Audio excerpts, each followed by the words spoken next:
once in a while, I'm going to have like conflict with my partner, where I'm going to be very upset with my partner in during brief moments of conflict, and then I resume back to a state of, you know, ease or homeostasis.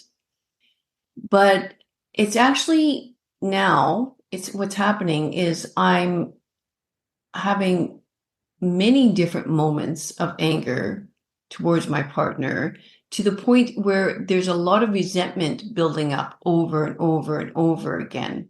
And because I'm so busy with everything else, and I'm so on, and I'm so, pulled in so many different directions. Dishonesty, disrespectful, discrimination, detached, dismissive. That's it. I'm done. Relationships can be messy. Are you having trouble with your personal or professional relationship? Not to worry. As a relationship therapist and coach for over 25 years, I have a lot to share. And so will my guest experts. Let's get smarter in our business and personal lives so we can be our best selves. Now, let's get on with the show.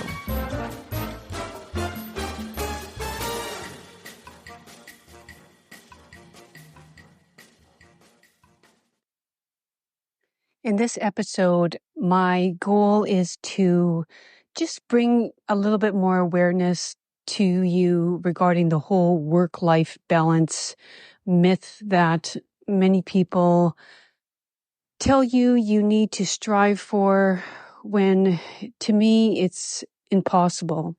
There's no such thing as a work-life balance, and I'm hoping that this recording will give you more sense of peace in your life, knowing that you don't need to strive for that anymore. In this episode, I speak a lot about our life being in constant flux, and therefore we're always going to have to try to come back to some sort of middle ground, what I call homeostasis, and we're going to be pulled in one direction on one day or one moment, and another direction in the other moment. And all we can do is to hopefully, cultivate enough self-awareness by slowing down our lives in order to notice when we're being pulled one way or the other. And this is very important in relationships, because if you become too off kilter, then you're going to become very moody, very angry, and likely full of a lot of resentment. And it's the resentment that really kills a relationship. So you need to hold yourself accountable to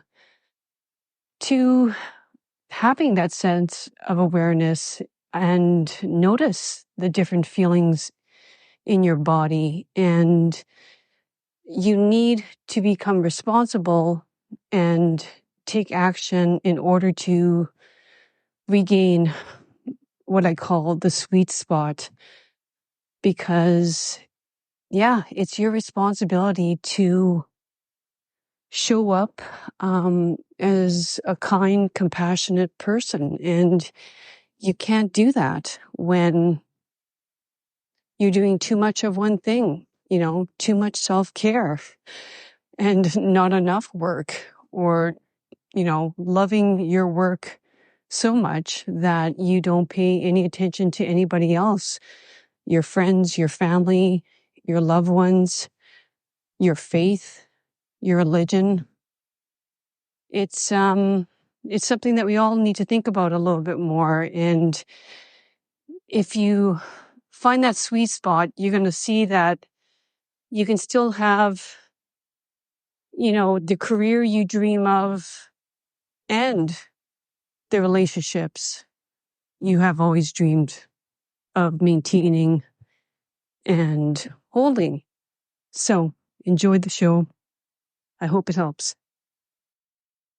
Thanks so much for joining me. My name is Luella Yoke. I am a registered psychotherapist and a certified functional medicine practitioner. So, what does that mean, first of all? It means I mixed up two different disciplines. I mixed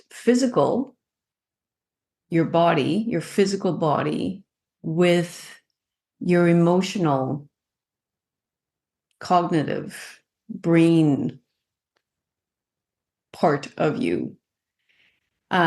Just like I want to mix business with pleasure, because to me, it's dichotomous. It's all one system. And therefore, I want to put an end to this goal that we have to balance work and home life. Because to me, it's an impossible task. And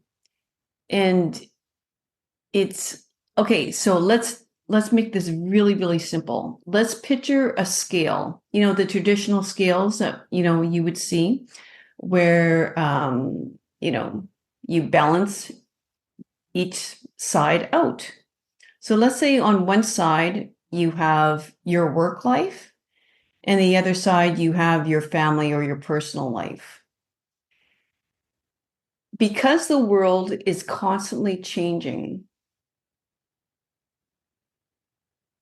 it's impossible to balance both out, because we don't live in a world where, we go to work and it's a constant. The demands of us during our work days are constant, or when you sign up for a certain job or career, it's like we're almost expecting management to say, hey, this is going to be exactly the same cognitive, mental, emotional, physical demands from you every single day. So you can now go home and tell your family that, my mood will be the same every single day. My capacity to, think, like the amount of energy that's going to be required of my brain every single day is going to be the same. I'm going to physically exert myself the same every single day, the same amount of energy expended as, taken in, sort of thing. Like, I mean, it doesn't work that way. It's going to be in a constant flux because our world is not constant. It's ever changing. So that's impossible. And even, like, let's say, in like our home life, I mean, I think maybe that's probably the clearest, example that it's a complete circus, right? Like, I mean, I would love to have my kids ask the same thing of me every single day, or behave every single day the same way, or, my relationship with my husband to be the same every single day. Um, Therefore, I can show up at work as a constant. I'm completely available today for my work, on emotional, physical, spiritual level as I am every other single day. It's impossible. And you know what? Even as I'm recording this, I was like looking so forward to recording this, but even as I'm speaking right now, I can almost feel like a headache coming on. And doesn't have anything to do with, what I'm doing right now. It's just that I don't think it's 1:30 as I'm recording this right now. I haven't eaten anything yet today. I was, I had clients, but I was also really into my work. I was on, and probably somewhat in a dopamine fix because when I'm on, it's exciting. that like it was like I was knocking off that task, knocking off this task, and it was feeling good. And then I didn't even plan to record an episode today, but then it was just like some things just like came to me today, and I was like, I want to record an episode, and I had time to do it, so why not? Um, and after I'm done this, I'm going to have to rush off because I got other things going on. And so such is life, and another, I don't know, like another, like that's the thing about entrepreneurship too. And like like if you want to say, oh man, does it ever change every day? It completely changes every day. And I think that's why we choose it, is because it is changing, and we like this idea of not being the same old every day. You might say, well, if I signed up for that, I would, drive the same, um, route to my work every single day and do the exact same job every day. And now I'm thinking, yeah, maybe what I said, you know, 5 minutes ago isn't really true. You could work at a factory, and punch in at the same time every single day, do the same task every single day as you would normally do with very little change, and then come home. But that's still no.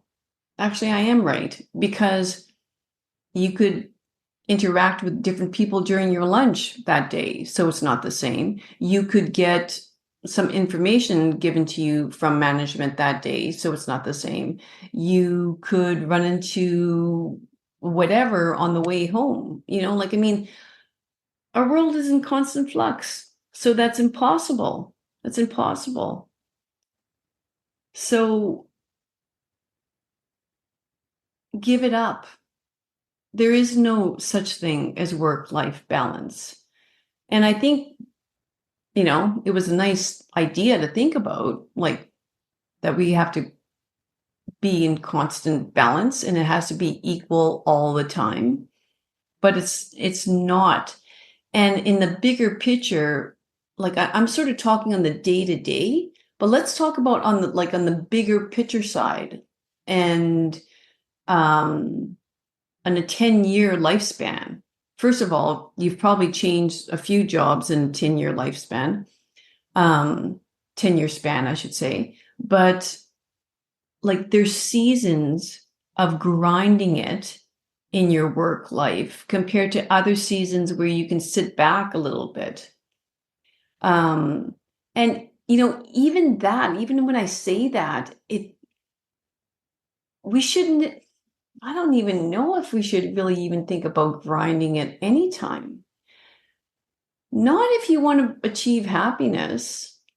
And that's like what I want to talk about today is, a good part of the work that I do as a psychotherapist and someone in the functional medicine space is helping people achieve a state of homeostasis. And that's sort of the medical term of keeping your body happy, in the sense that it's not, nudging you, kind of going, I'm too stressed out here. There's like, I'm missing something here. It's like, this is not working for me. Um, and when that happens, like our body naturally does that, whether it's stress, whether it's a physical injury of any sort. Um, and we love ignoring those signs and carrying on.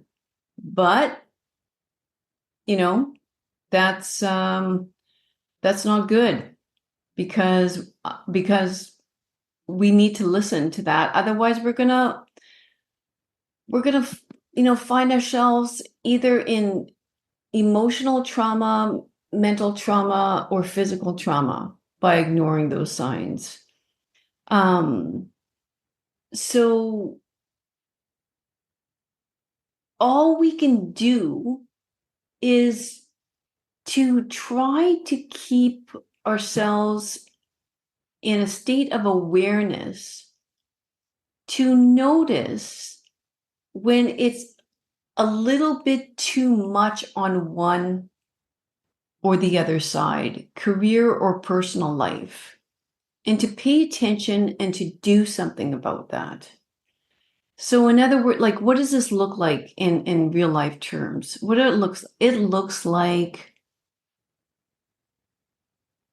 you know what? I had okay, I okay, things are tipping off balance, let's say in my personal life, where I'm noticing that it's not chronic anymore in the sense of, let's say, once in a while, I'm going to have like conflict with my partner, where I'm going to be very upset with my partner in during brief moments of conflict, and then I resume back to a state of, you know, ease or homeostasis. But it's actually now, it's what's happening is I'm having many different moments of anger towards my partner, to the point where there's a lot of resentment building up over and over and over again. And because I'm so busy with everything else, and I'm so on, and I'm so, pulled in so many different directions, I don't have that self-awareness to notice that these small bits of anger or resentment are building up, building up, building up, building up. And we can see here we're very imbalanced, but it's sort of like I've ignored all these little signs. So now any little thing that happens in my life, whether it be family life or work, I'm going to be very emotionally dysregulated to the point where I'm triggered and the shit hits the fan. I miss a work deadline, or, I didn't get a chance to advance in my career because of, being so stressed out, or yeah, now I'm in couples counseling because we're so distanced from one another, right? But your body did give you the sign. You were just so busy that you weren't able to notice it. So, that's one example. And the other example, of course, would be in work, right? It's sort of um, where we're pulled to do more work and we have less time for our family. And rather than maybe communicating that to your partner, you just put your head down and you do it. And you spend more time at work and you ignore your family's pleas, needs for you to be around more. And you become very hostile and angry, because deep down inside, you want to be, you want to have more of your personal life back, right? But you can't. And so you just, rather than express that to your family and let them know that this is going to be a period of time right now, that work's going to require more of you, you just ignore it again. That's another example. So kind of going back to the golden rule, treat others like you would like to be treated yourself. It's giving yourself the compassion and love so that your cup doesn't overflow, and where you become very easily, well, emotionally dysregulated, so that you can extend the compassion and love out to others. And that's like the beautiful system that should be happening and constantly like changing from giving out love to others and receiving the love from others, giving out. But see, like that is a cycle. That is change. That is flow. There's nothing static about that. Just as much as that there's nothing static and constant about that scale. The whole idea of balance. It cannot be in balance all the time because it's constantly in motion. So give it up. The point is that you just need to have less on your plate so that you can notice these slight changes, that's happening in your world, and be aware enough to go, oh, this is kind of really going too far. For example, self-love, compassion towards yourself.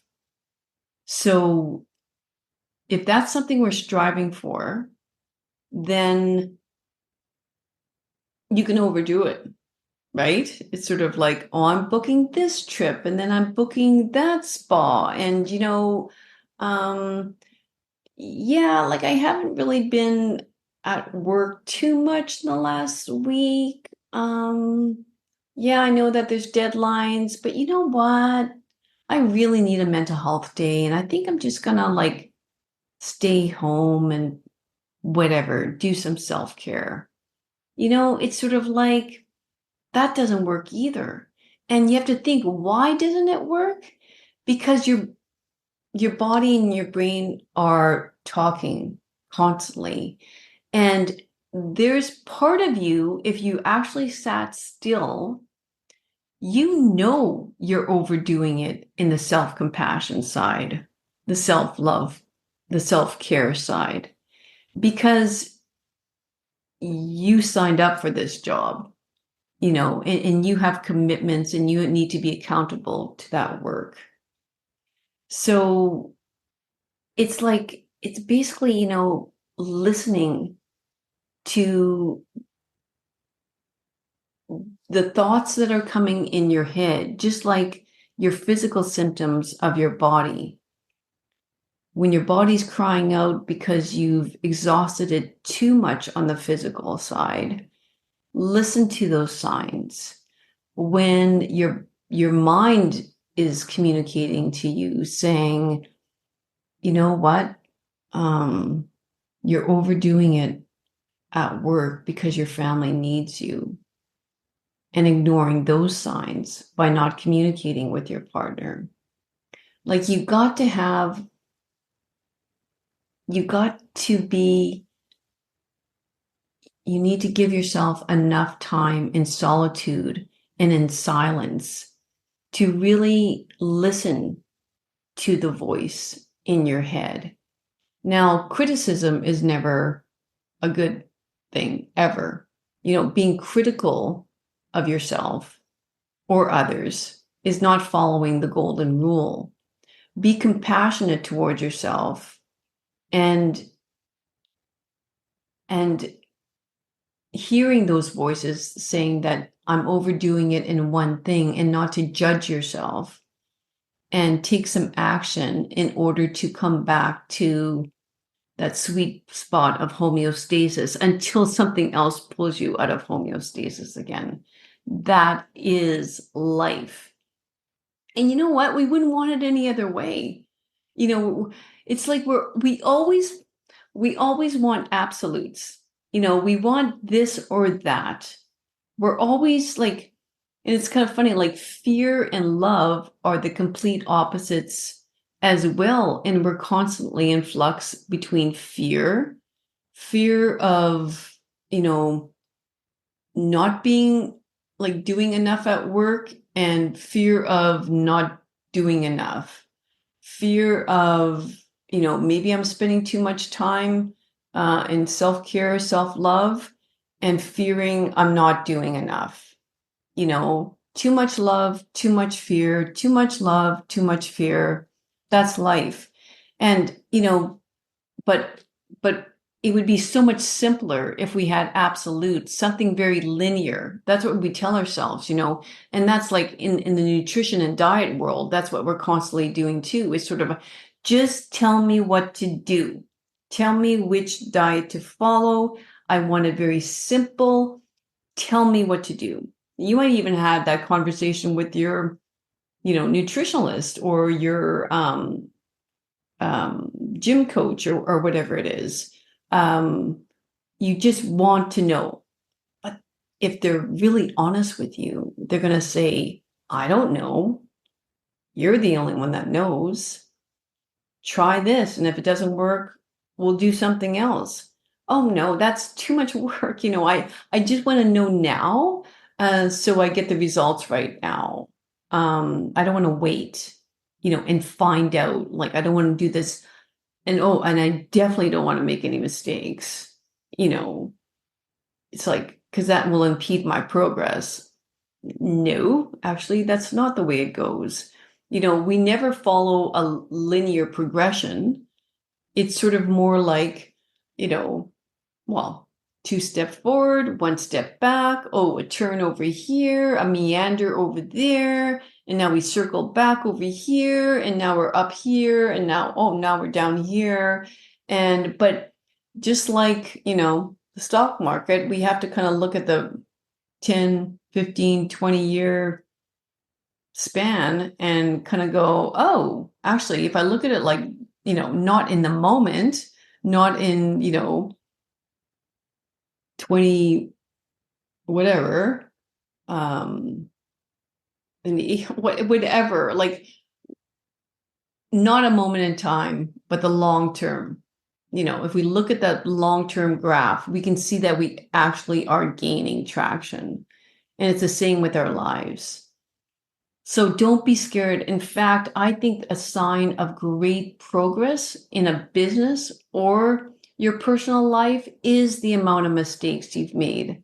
Because again, that gives you such great insight about yourself, about the company. Like, be willing to make mistakes. In fact, throw yourself into, you know, this idea of making mistakes, because at least there's action then. There's movement then, because we don't want static. We don't want constant. We don't want black and white. We want our world being full of color. We want gray. We do. You might not think that, but we want all like we want the whole spectrum. And we want we don't want to feast, because then we will become obese and sick, but we don't want famine either. But it's that sweet spot in between. It's like, okay, well, if I'm hungry enough, I'm going to get a sign from my body to say that I'm hungry, just like I think I did as I began this. Unfortunately, I got the sign as I began the episode, but we want to our body to communicate to us. Otherwise, like, life's boring. You know, we want that element of unpredictability. Like, think of sports events. Would you ever enter like a baseball stadium knowing what the final score is? No, we want variety. We want flow. We want, like, it makes it exciting, or I mean, that's the whole idea of, gambling, right? That's how we get hooked. That's the reason why we're addicted to gambling. It's sort of this level of unpredictability. And we get just enough, like, incentive that, like, okay, we won once out of the 10 times. Like, let's this is exciting. Let's see if I can repeat that again. Same thing in, well, like social media. That's why we're addicted as well. If we opened up our phones every single time, knowing that the same, thing would be in our feed every single time, you know, we wouldn't open up our phones, or even like a ding on our phone. Maybe that's what we should be doing rather than being, addicted to opening up our phone and seeing, who messaged me, or, didn't certain email come in, or whatever that might be. Maybe we should have iPhones kind of announcing it, you know, I don't know. That way, maybe we would because when you open up your phone, then, you travel to all different areas, right? Whether that be this app, that app, whatever. Better to just silence everything and realize we don't need to be stimulated, to be happy all the time. Get away from that stimulation. And that's why I mentioned um, the whole idea of sitting in solitude and being okay with the quiet and listening to the voice in your head and appreciating, what is it telling me? Because it's going to tell you what you should be doing. Unless, again, there's criticisms coming from that voice and not compassion coming to that from that voice. That's the key. So we are in constant flux between fear and joy, being too good and not being good enough, feeding our ego and making it, all about us, me, and getting a high from that, and not doing enough for ourselves. Playing the victim, and all we can do is think about, oh, my life, and and then, not serving ourselves enough. And we just go back and forth, back and forth. Poor and ultra rich. When we're poor, we want to be rich. And when we're rich, we just wish we'd be back to the basics. Because I do think, even though, you know what, like I know I think there are some really, there's some people out there that are ultra rich and actually do a heck of a good job of it. I do think that there are. I've met people, and that's one of my goals on this podcast, is to interview more of those people that have achieved a high amount of success, and with that, a high amount of wealth, and ask them what the secrets to keeping that all together is. Because I like, I guess the whole, like, when you think of it like wealth, it's almost paradoxical to appreciation.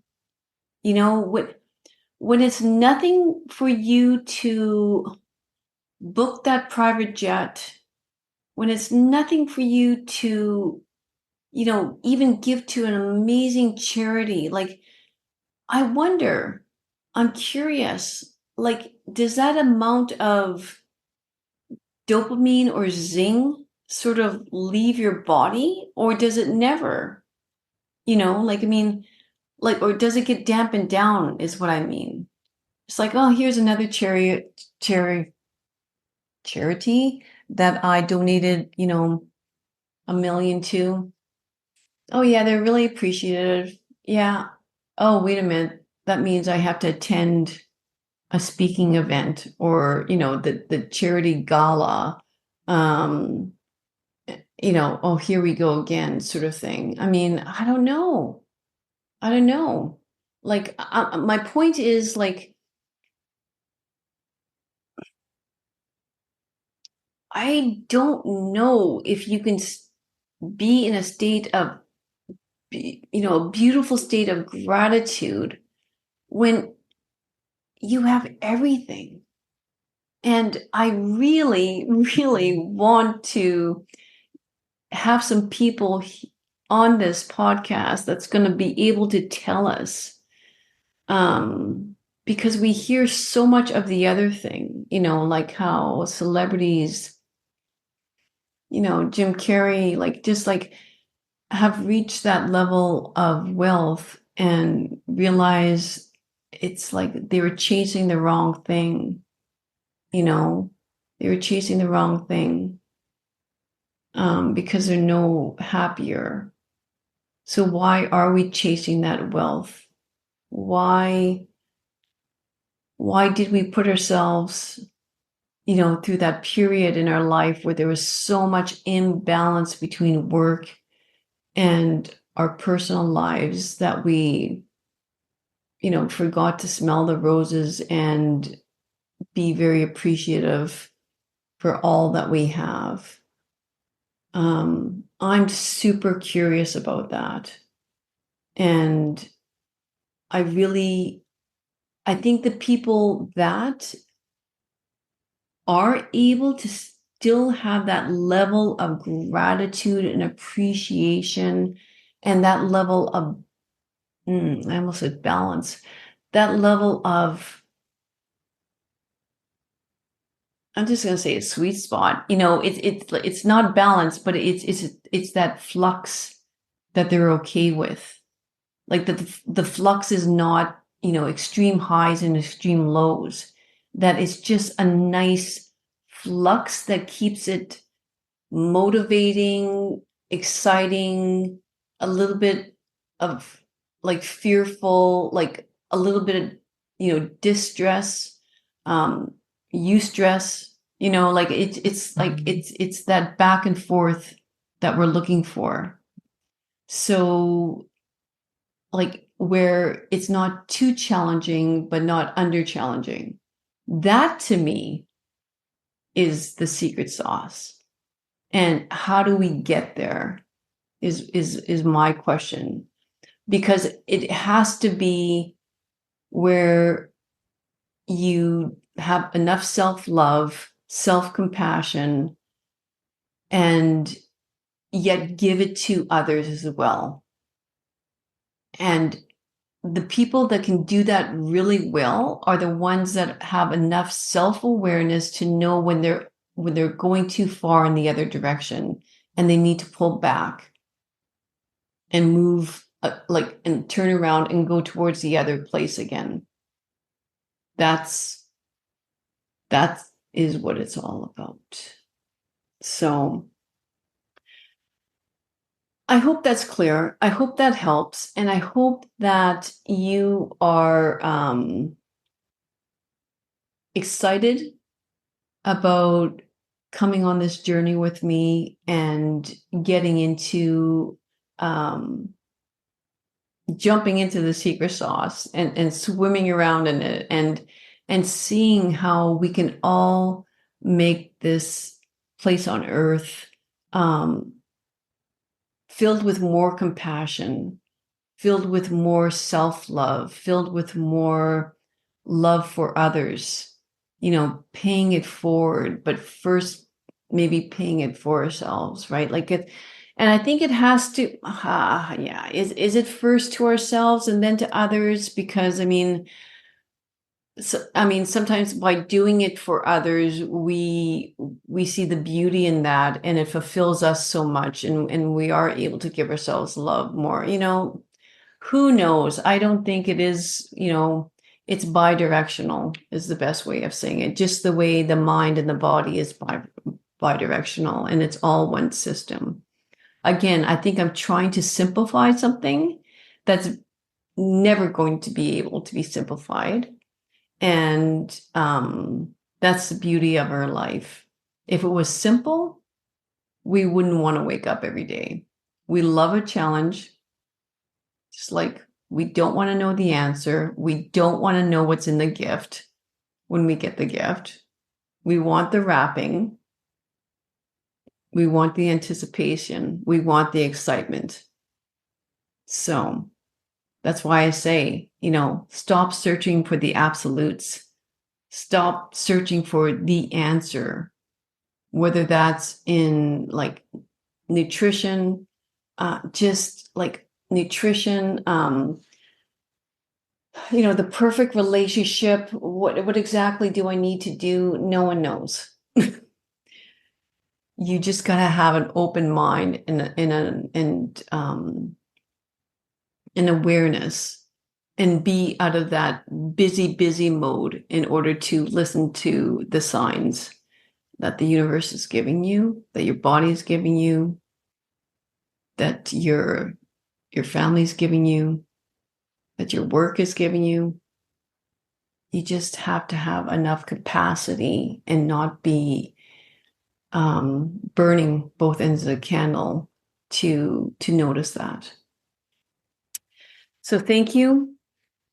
Thank you so much for tuning in. I'm so excited to bring you along for this ride. My goal is to make it a little bit different from what you're used to listening out there, because it is saturated, I feel. Even though I'll never stop listening to podcasts myself, because I love it. I just feel it's like so much great information, but you just gotta like filter it out a little bit more, maybe, if you're not finding exactly what you need, because I do feel it's out there. What you need is exactly there. It's already there. Okay. Thank you. Bye-bye. Hey there, listeners. Do I have an offer for you? Whether you're a man or a woman feeling exhausted with the dating apps, this is for you. Introducing Divorcee, a powerful coaching program designed specifically for divorced men or those in loveless marriages who are ready for change. In just a short time, you'll develop the emotional intelligence that makes you irresistible to women. I'll personally guide you through every step, teaching you everything you need to know about fulfilling a woman's emotional needs. But here's the exciting part, which I'm seriously so excited about. Your transformation will be shared in an upcoming episode. Women love a man who's open about his emotions, traumas, and growth. So embrace this opportunity to become the catch, the prize, the whole damn vibe. Ready to make a change? Click the link in the description or visit our Mixing Business with Pleasure webpage to join Divorcee. Now, let's dive in and make this happen. Thanks for tuning in to this episode. Remember that you can watch the full episode on YouTube, where I plan to hang out the most. Your feedback and suggestions for future guests are incredibly valuable to me, so please don't hesitate to post a comment. You are an integral part of this journey.